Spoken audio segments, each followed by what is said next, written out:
जय जय रघुवीर समर्थ श्रीमत दासबोध दशक आठवा ज्ञानदशक मायोद्भवनाम समास आठवा आत्मदर्शननाम श्रीराम समर्थ. मागा झाले निरूपण परमात्मा तो तुची जाण तया परमात्मयाचे लक्षण तेहे ऐसे असे. जन्म नाही मृत्यू नाही येणे नाही जाणे नाही बद्ध मोक्ष दोन्ही नाही परमात्मयासी. परमात्मा निर्गुण निराकार परमात्मा अनंत अपार परमात्मा नित्य निरंतर जैसा तैसा परमात्मा सर्वांचा व्यापक परमात्मा अनेक एक परमात्मयाचा अविवेक अतर्क्य आहे. ऐसी परमात्मयाची स्थिती बोलता ती वेदश्रुती परमात्मा पाविजे भक्ती येते संशय नाही. ते भक्तीचे लक्षण भक्ती नवविधा भजन नवविधा भजने पावन बहुभक्त झाले. तथा नवविधामध्ये सार आत्मनिवेदन थोर तैसा करावा विचार स्वानुभवे स्वय आपुलिया स्वानुभवे आपणास निवेदावे आत्मनिवेदन जाणावे ऐसे असे. महत्पूजेचा अंती देवास मस्तक वाहती तैसी आहे निकट भक्ती आत्मनिवेदनाची.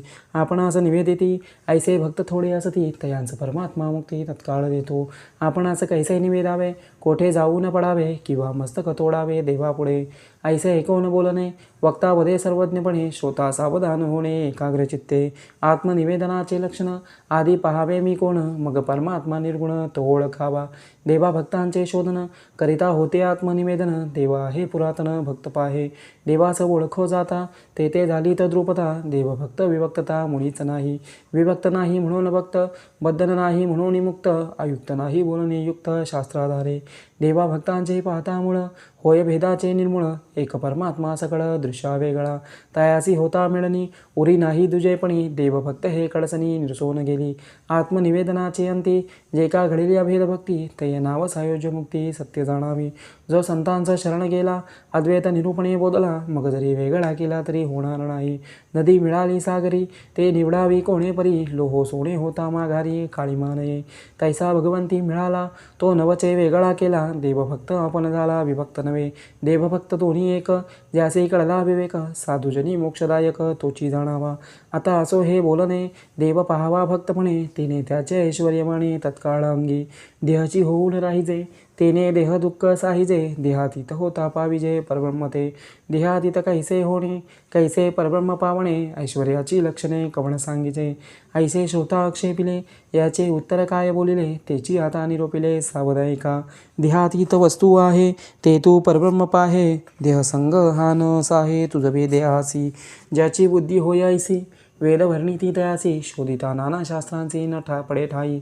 ऐश्वर्य असे तत्वता बाणे देहबुद्धी सोडिता देह मी ऐसे भाविता अधोगती. या कारणे साधू वचन मानू नये अप्रमाण मिथ्या मानिता दूषण लागो पाहे. साधू वचन ते कैसे काय धरावे विश्वासे एक वेळ स्वामी ऐसे मज निरूपावे. सोहमात्मा स्वानंद घण अजन्मा तो तुची जाण हेची साधूंचे वचन सदृढ धरावे. महावाक्याचे अंतर तुची ब्रह्मनिरंतर ऐसे या वचनाचा विसर पडोची नये. देहासी होईल अंत मग मी पावेन अनंत ऐसे बोलणे निभ्रांत मानूची नये. एक मूर्ख ऐसे म्हणती माया नासेल कल्पांती मग आम्हास ब्रह्मप्राप्ती रवी नाही. मायेसी होईल कल्पांत अथवा देहासी येईल अंत तेव्हा पावेन निवांत परब्रह्म मी. हे बोलणे अप्रमाण ऐसे नवे समाधान समाधानाचे लक्षण वेगळेची असे. शैन्य अवघेची मरावे मग राज्यपद प्राप्त व्हावे शैन्य असताची राज्य करावे हे कळेना. माया असोनीच नाही देह असताच विदेही ऐसे समाधान काही ओळखावे. राज्यपद हातासी आले मग परिवारे काय केले परिवारा देखता राज्य गेले हे तो घडेना. प्राप्त झाली आत्मज्ञान तैसे दृश्य देहभान दृष्टी पडता समाधान जाणार नाही. मार्गी मुळी सर्पाकार देखता भये आले थोर कळता तेथीचा विचार मग मारणे काय. तैसी माया भयानक विचार पाहता माईक मग तयेचा धाक कासे धरावा. देखता मृगजळाचे पुर म्हणे कैसा पाव पहिलं पार कळता तेथीचा विचार सांकडे कैसे. देखता स्वप्न भयानक स्वप्नी वाटे परमधाक जागृती आली आसाशंक कासे व्हावे. तथापि माया कल्पनेसी दिसे आपण कल्पनी ते असे ते तर उद्वेग काहीसे निर्विकल्पासी. अंतिमती तेची गती ऐसे सर्वत्र बोलती तुझा अंती तुझी प्राप्ती सहजची झाली. चौदेहाचा अंत आणि जन्ममुळाचा प्रांत आता अमृताशी अलिप्त तो तू आत्मा.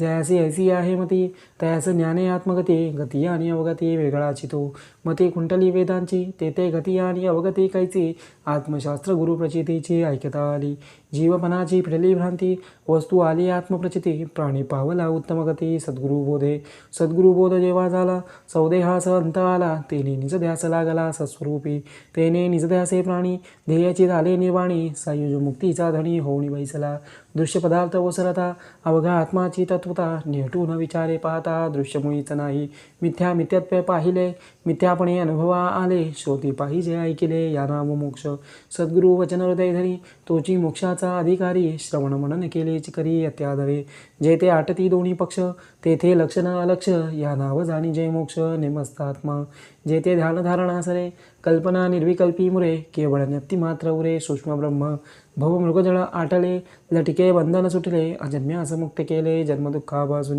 निसंगाची संगव्याधी विदेहाची देहबुद्धी विवेके तोडिली उपाधी निष्प्रपंचाची अद्वैताचे तोडिले द्वैत एकांतास दिला एकांत अनंतास अंत अनंताचा जागृती सेवेचविले जागृतीस चेवविले चैर्यांसी सावध केले निजबोधास प्रबोधिले आत्मज्ञान अमृतास केले अमर मोक्षास मुक्तीचे घर संयोगास निरंतर योग केला निर्गुणास निर्गुण केले सार्थकाचे सार्थक झाले बहुता दिवसा भेटले आपणासी आपण तुटला द्वैताचा पडदा अवेदे तोडिले भेदा भूतपंचकाची बाधा निरसोन गेली झाले साधनांचे फळ निश्चळास केले निश्चळ निर्मळाचा गेला मळ विवेक बळे होते सन्निध चुकले ज्याचे त्यास प्राप्त झाले आपण देखता फिटले जन्म दुःख दृष्ट स्वप्ने जाजावला ब्राह्मण नीच याती पावला आपणासी आपण सापडला जागेपणे ऐसे जयास झाले ज्ञान त्या पुरुषाचे लक्षण पुढील समासी निरूपण बोलिले असे इति श्री दासबोधे गुरुशिष्य संवादे आत्मदर्शन नाम समास आठवा जय जय रघुवीर समर्थ श्रीराम समर्थ।